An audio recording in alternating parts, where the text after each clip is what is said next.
adofo and I had a for yes I share her. Many Apostle Samuel. Edi ameji so Felicity. Obecheche numra egu he ene yare ayedesa. So Apostle yema akwaba. Yo, mini abanya Nyankopon hyira wo. Na onye okese. Na nyame hyira mo ewo dwumadi a mudi ede boa oman Ghana. Bebre na nam fidie we so ema omunya enlighten. Osoro Nyankopon hyira mo. Na onye mo kese. Akwanya wo ho a meche wetiefo. Se osoro Nyankopon hyira mo se abrin na omunya time de ehwe dwumadi na osoro Nyankopon enkoso ankae wo. Say omo bre erenyo kwa omo nkoso ndi afidi echi na rade be nwa yishira. Amen. Yo. Okay, Apostle yare abu ne yare abu pa kwa ketekete kwa obehu nu kwa na wanya stroke ni ade so ye ka se apomuden a ye ka se apomuden a ene sa na se ye ka se health a ene de Yo Nyankopon hira na onye okese ye ka se apomuden a onipa da se ne bia hia apomuden wo be hwe ye nananom a amo betena ase a amo nyi nche no me nana a otete me enya 130 years as no wu because omo no mo ye habandro sa omo nunum bi omo dware bi enti no esi ane ye se ani bia ba da bi se udwane efri ahaban ho a obehia yare sa it is with the secret of herbs na o combine there bo se bosum bia wo ho nipa bia wo ho a udidi onom udidi na onom bi wo ho a when in the right time udidi no wentumi enya digestion na wo de kodai aduane no etumi eja toxins eja frames what I say it no nipa bia wotimi nka bia no wo ho a bosum bia se wontumi detoxify body no detoxify body na efi ne srade any amaman biara abehye onipadua ma ede yare beba no na etumi afiri ho ede ama it onipa bia wo ho a ese wo hwe wapomudin ye obi ntumi hwe wapomudin ma je se wo ankasa wo hwe wapomudin eso ye enuane a wudi ekowanum anytime a wudididi na etumi ama watumi atena se anyi ache because ye ne nanane tena ase no nanane kire yen se ebo anwumere time se ya mfa aduane nkɔwanum because aduane na wodi kɔwanum no wo check the hours aduane be digest na wo beda enti aduane ntumi end digest ma nti ebe ferment na abema wo abeja toxins eja toxins na eja bacteria na afi de certain sickness ede wura ni pedua no eden emu ede was pa Apostle yehu ehman bebre e wa ha ebe se ye cho se yehu bibi se kom na hwe ata a champon na asefo ebe se yem bi se ase kom na hwe ata ya yehu die yare na esa nyame hira wo medical akọ haban we so we ye frɛ no adwura we kan Psalm 51 verse number 7 David na adwura haban ya na odware pa because we eyifi esan sayare bebre we nipadua no ofa adwura we ya na wonya bode apentu bode na we hwan bode na wie no wo de anuane di nwura no ntumu di ara komo odwan no da bi ntumu na wapɛ saa adwura we na body no enwura na wapɛ paya haban de account wo de ahata be 4 days obi a ɔse ɔwɔ hypertension high blood pressure sa wo de nwia ɛwɔ kukuo bu na de nom me de akyɛ metiefo eni obi a ɔse ɔwɔ high blood pressure wo de ma ne nwia na ɔnom na bibia ebe kama ɛde ama no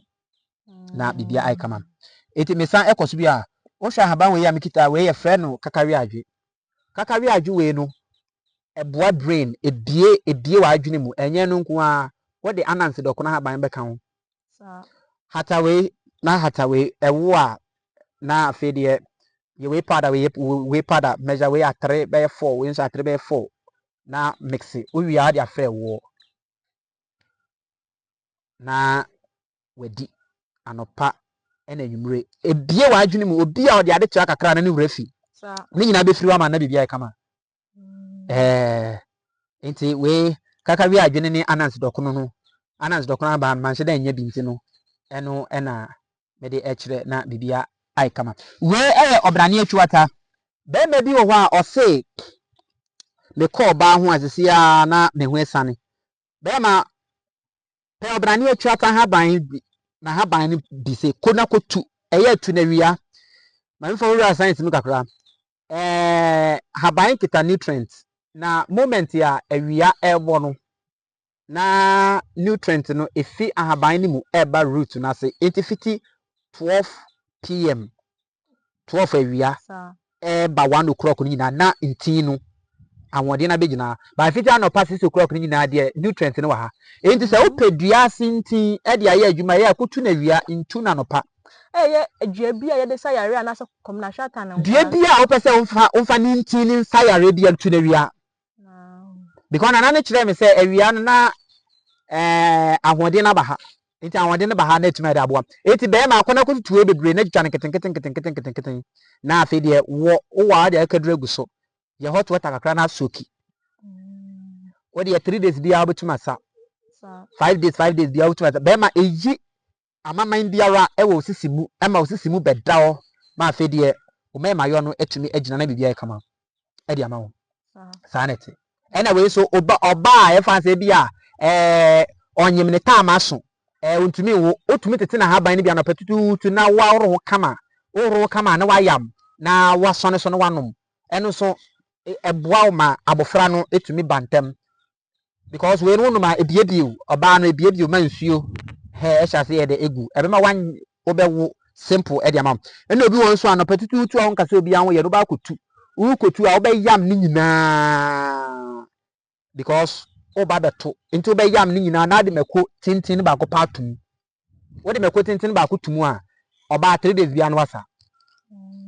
anopa no kokona kotu asena wo de asena wakasa obi hu na aboa na bibia tuma de ai kama ena wakasa obi hu before kotu a enya adwuma wo de niama kire wo no fa so ati se ni amachire ono ye den fa ne ntumi ye den mo ye wo haban ni bi wo ho a o kwate a ya ka ya nutum ye nkasa obi hu ansana ya kwakwate no wo ye sa ahoden no won hye den nya more nutrients no e wo na bibia we no ye a confirmatical no edijuma bebre na me kire the two bi pe we oba akwese onyim nyim se na ye fan se onyim no ofifisi kakra na ye fan se ne hunam nyina ye ne basa otumi ohoro eso otumi ohoro so na wayam na waso no so no anom otumi sabi kura e ma abofra no ho ye den we wo sabi e ma abofra no ye den obi o se me de on de owo onyim onya 3 months ya na abofra no na akwese moja esubu mesare esugugu o de wo besa osa yamahaban na fa shire nketenkete no fa kakra bi eguso na bibia etumi ai kama e dia ma wo hwe aban ya mafa ya we minim se obi anim we eye nufutene we no ye de enyama bi be kan na ya ye ne powder ni ya ye ne cream form inkutodua kan ene ye de be ye ana ebe sensen ho ana ebe ya ne den yes sensen ho enu ya ye fa se utwitwa ye fa na ewo a wo ni akoya mo machine ide ya wo machine inkutodua kan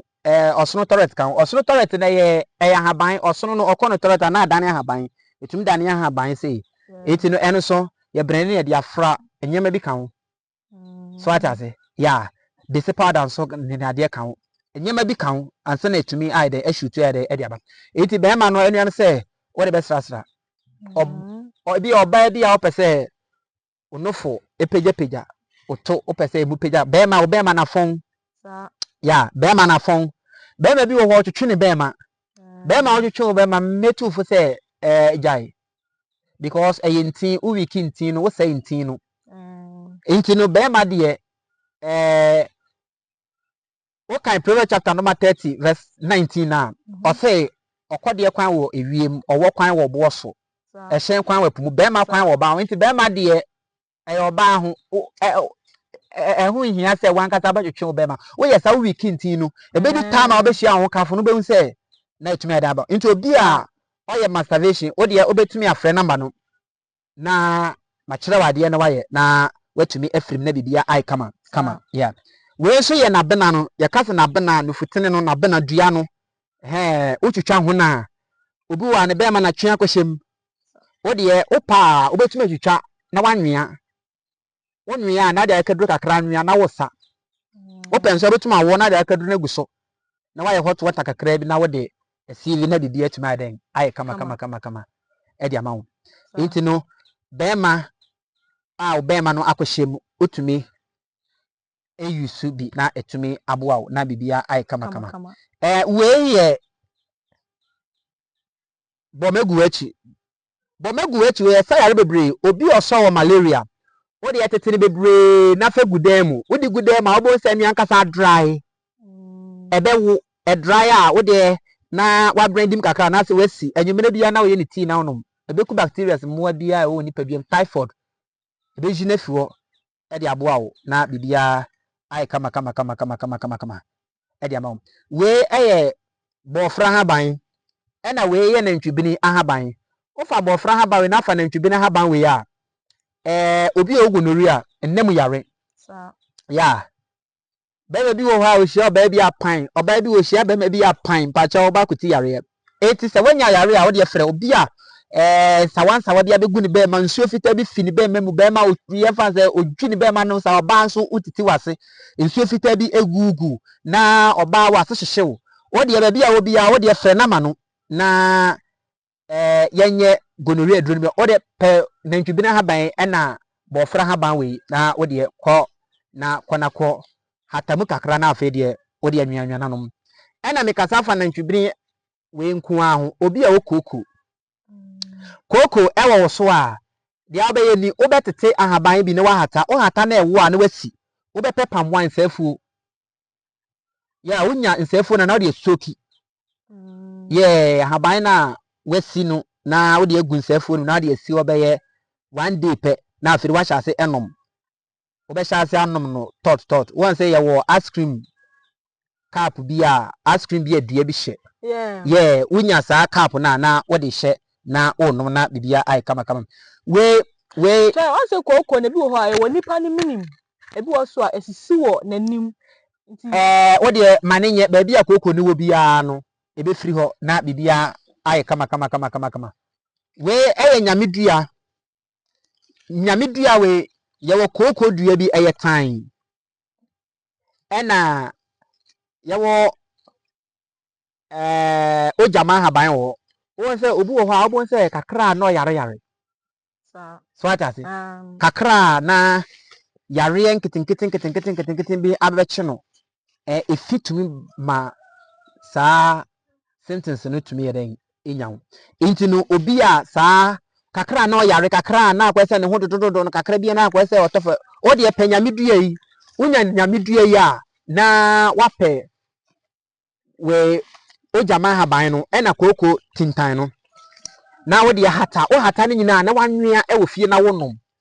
eno na detoxify eyi fi ya mama yi srade fi nipadua mu na onipadua mi na eden ada ho e de eden e de amawo na bibia etumi aye kama obi wo ho se me wo sugar problem we eye guava haban we haban ba ko bi kan endi me de besie ene na meye edididi nti ne me de besie ohia na mase mebre ne metumi aye bi edi amawo na bibia aye kama we achiampon haban sa achiampon haban obi wo se me kodem ma mentumi na wo de tete achiampon haban na hata wo tete achiampon haban na wa hata ye wo spices bi ye friend rosemary rosemary no wo de begu so na anwumere bi ya wo nua na no esama crevision e ma wo dai mu ye cre eti ene ma be che metiefu ade eti obi biara ohia eduro no bibia nso no ba bi owo bia ebetumi de bi apackage no Ghana ha na we package bi kama na ye de amount ebi a wohia na ne ye 0557938347 na WhatsApp no ye 0274667900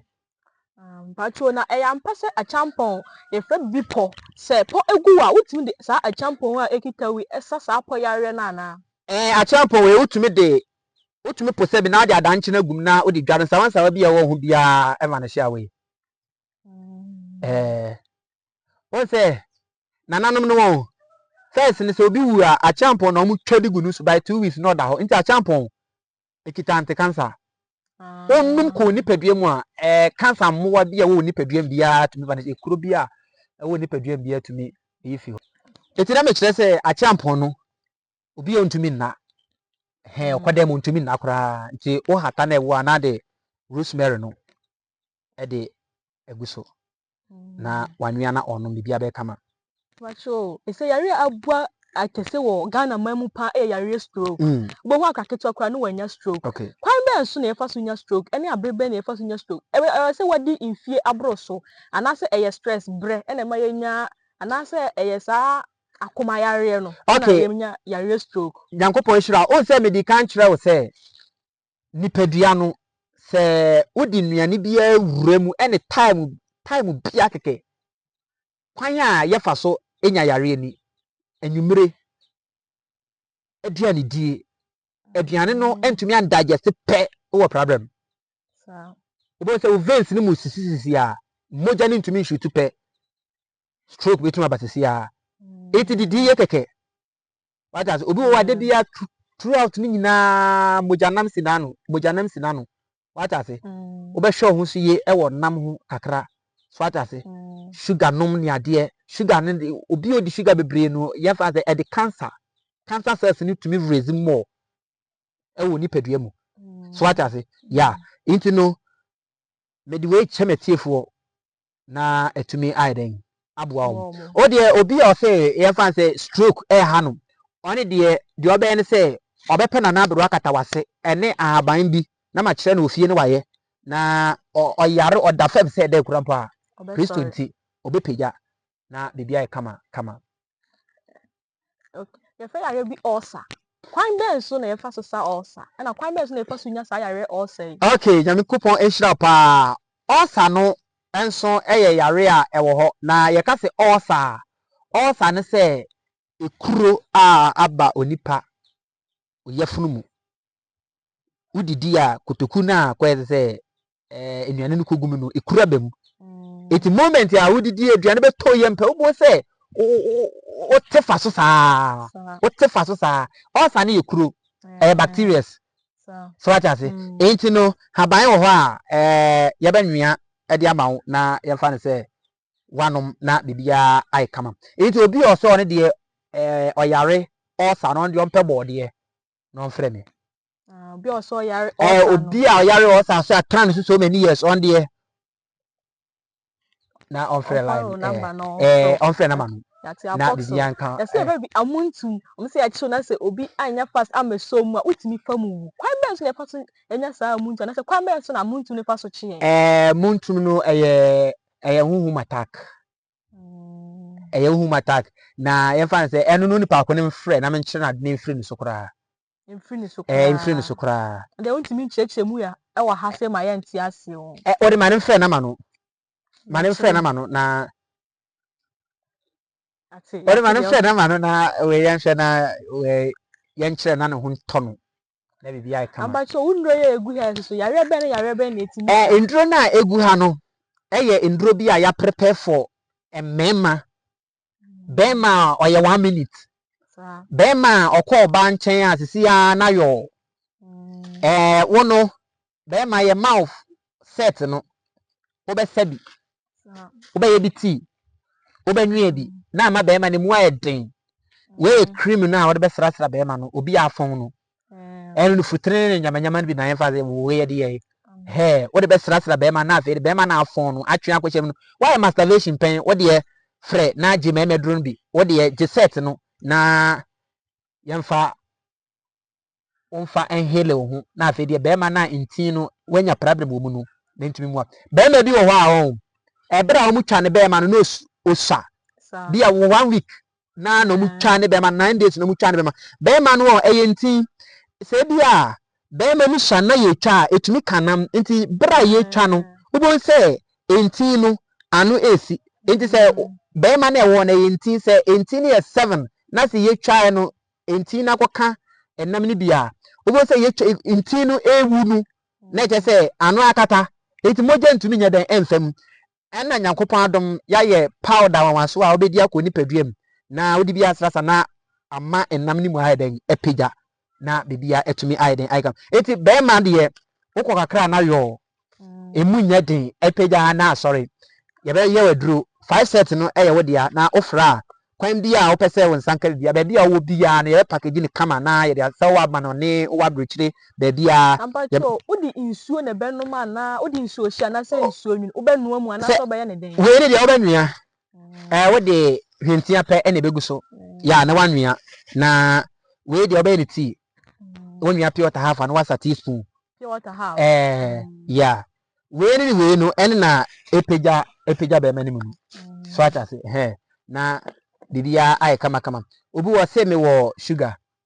ya sugar no obi a sugar yare da so diabetes da so ama ekuro abɛtɔ na ho wodi onum eduro no yɛbɛkyerɛ wade a wobɛyɛ ɛde ato ekuro no so na kuro no so nyinaa ayɛ den ewu ɛde ama we yɛ bp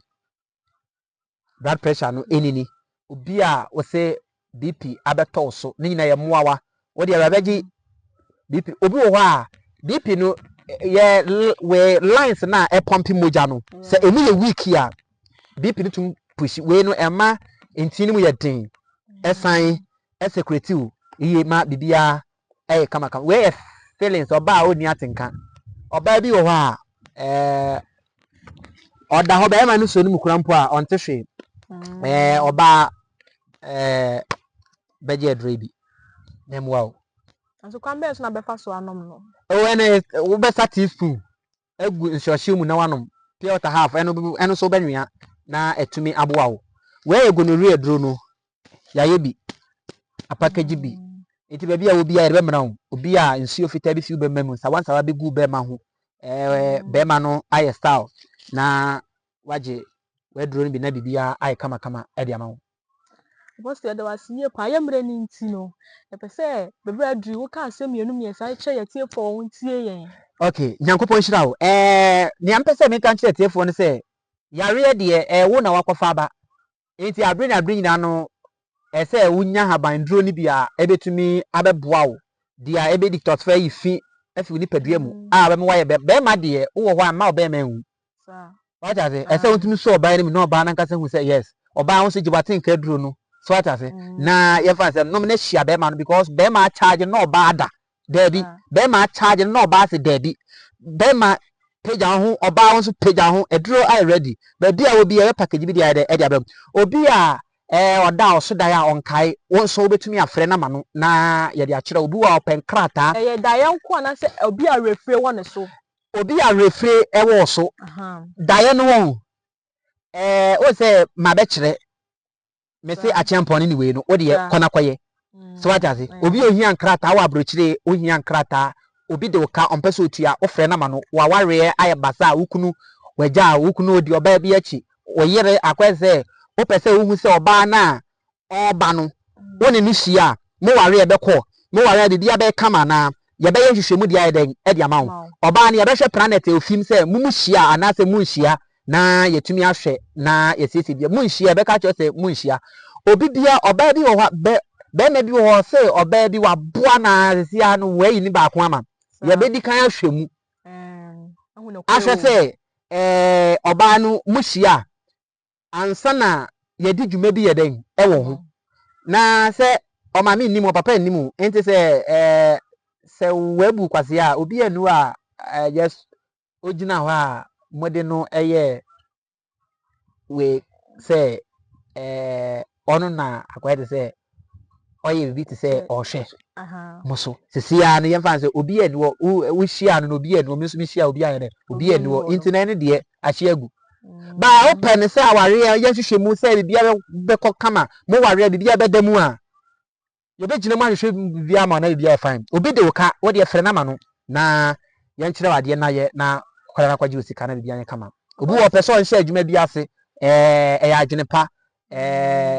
yɛbɛgyina mu de haban bi yɛbɛkyerɛ haban bi na wayɛ no wadware na abie kwan na bibia ay kama Apostle de wasiye pa ye fe bibi lack obi wo ho no wa wie school wotifie ba woni like okwa adwuma mu apena ya pam no haban ho a yɛbɛka abɔ mu na yɛfa sɛ wo de adware 7 days ɛsɛ adwuma kwan mie 7 days ɛsɛ adwuma kwan yɛ dɛn emie ɛma wo so ata se ballot na ɛda so no nyinaa bɛwae afiri hɔ na bibia ai kama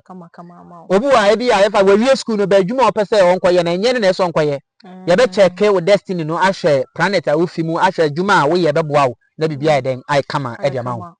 na bibia dɛm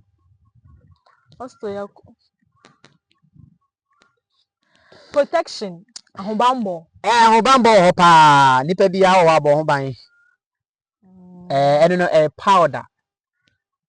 ɛyɛ haban bi na ne bɛ powder no wadi akɔ nipadua mu protection ɛsɛ nwura wɔ nipadua mu me protection me yɛ ɛyɛ haban me de wura wɔ nipadua mu me yɛ ma no akɔdi for 14 days you are full protected yɛn fa nsɛmfo mfa w'anim there be universe na agye watum the four corners na agye watum west south east north ɔmo agye watum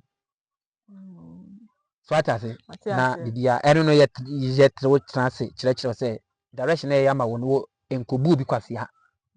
so atase ade anya wo de nkɔfa so atase because you are full protected na we isa enyama no every hɔ and as the apostle ebe ya dwe men aso so ka se ma ko mienu bi na kyerɛ atiefo se de be ya ɔmo so no ɔmo mutie mebi a obi wɔ hɔ wabɔ na yare obi wɔ so wamɔ na yare so okay nyankopɔn hyira no nyɛ ɔkɛse bi a ma mɔ yare so wobetumi afrɛ na ma no